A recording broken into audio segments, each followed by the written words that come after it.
The tank rumbles forward through the misty French countryside. German scouts watch from the treeline. They count. They report back. 20 Sherman tanks. An entire armored division. But something is wrong. The tank weighs 93 pounds. It's made of rubber. And the men operating it? They're artists from New York. June 1944. The Allied invasion of Europe has begun. While real soldiers storm beaches and capture towns, a different unit prepares for battle. They carry no weapons. They fire no shots. Their ammunition is imagination. The 23rd Headquarters Special Troops. 1,100 men recruited from art schools and ad agencies. Their mission sounds impossible. Fool the German army. Make them see divisions that don't exist. Make them hear battles that aren't real. Make them fear an enemy that's nothing but shadows and sound. It begins with a simple question. Can you win a battle without fighting it? The U.S. Army thinks so.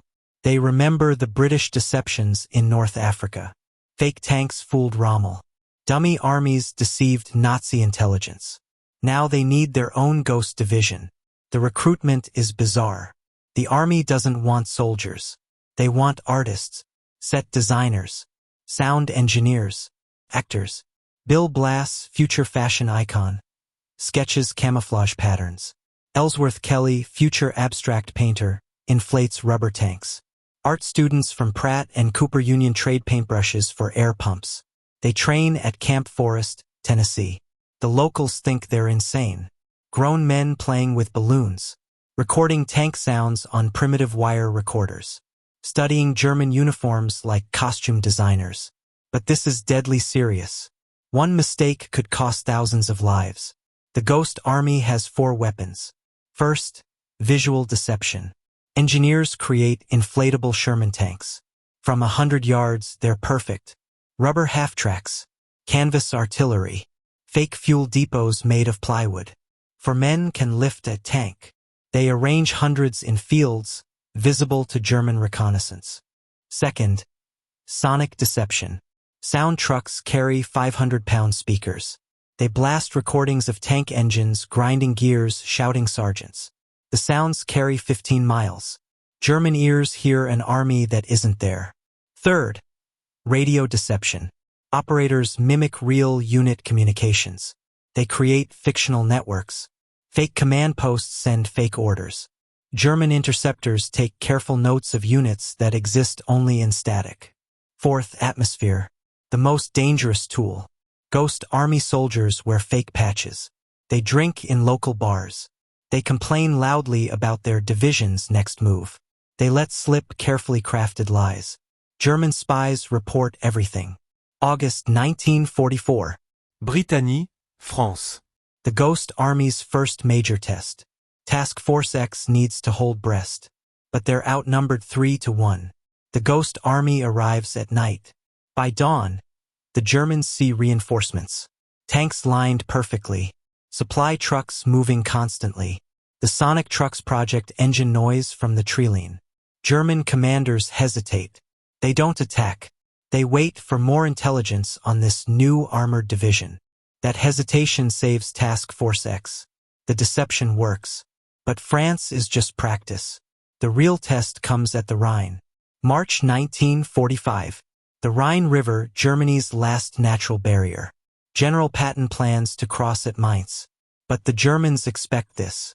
They've reinforced every likely crossing point. The Ghost Army gets its most crucial mission. Create a fake crossing 10 miles south. Operation Viersen begins. 1,100 men must impersonate 30,000. They work through the night. 600 inflatable vehicles appear along the riverbank. Sonic trucks broadcast construction noise, engines hammering, shouting. The deception is massive. And desperate. Ghost Army soldiers light fires. They create dust clouds with trucks. Radio operators work 24-hour shifts, simulating 2 full divisions. German artillery starts falling. But it's falling on rubber. The shells tear through inflatable tanks. Ghost Army soldiers rush to patch and reinflate them. One direct hit, and a tank flies 30 feet in the air. They keep inflating, keep broadcasting, keep lying. For 3 days, German forces mass opposite the Ghost crossing. Real Allied forces cross unopposed at Mainz. Thousands of lives saved. By rubber and recordings. But ghosts can die too. The artists aren't combat troops. When real fighting finds them, they're helpless. During the Battle of the Bulge, they're nearly overrun. German forces punch through. The Ghost Army has only .50 caliber guns on their sonic trucks. They hold their fake position, even as real German tanks approach. Some men die maintaining illusions. Fox Company loses 3 men to a direct artillery hit. They were inflating a rubber tank. The survivors don't talk about it. They pack up their phantoms and move to the next deception. May 8, 1945. The war in Europe ends. The Ghost Army has performed 21 major deceptions. They've saved approximately 30,000 lives. But no one can know. The men are sworn to secrecy. Their families never learn what they did. Their citations are classified. For 40 years, they cannot speak. Bill Blass becomes a fashion designer. He never mentions the Ghost Army. Ellsworth Kelly becomes famous for abstract art. His war remains abstract too. Many die with the secret. Finally, in 1985, the story is declassified. But by then, many ghosts are truly ghosts. Today, military deception is digital.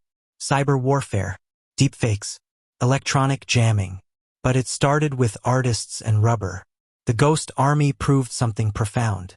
Sometimes the greatest weapon isn't steel. It's imagination. They fought the war with creativity. They saved lives with lies. In the forests of France, you can still find them. Rusted speakers in forgotten bunkers. Scraps of rubber in old foxholes. Evidence of the army that never was. The men who won battles that never happened.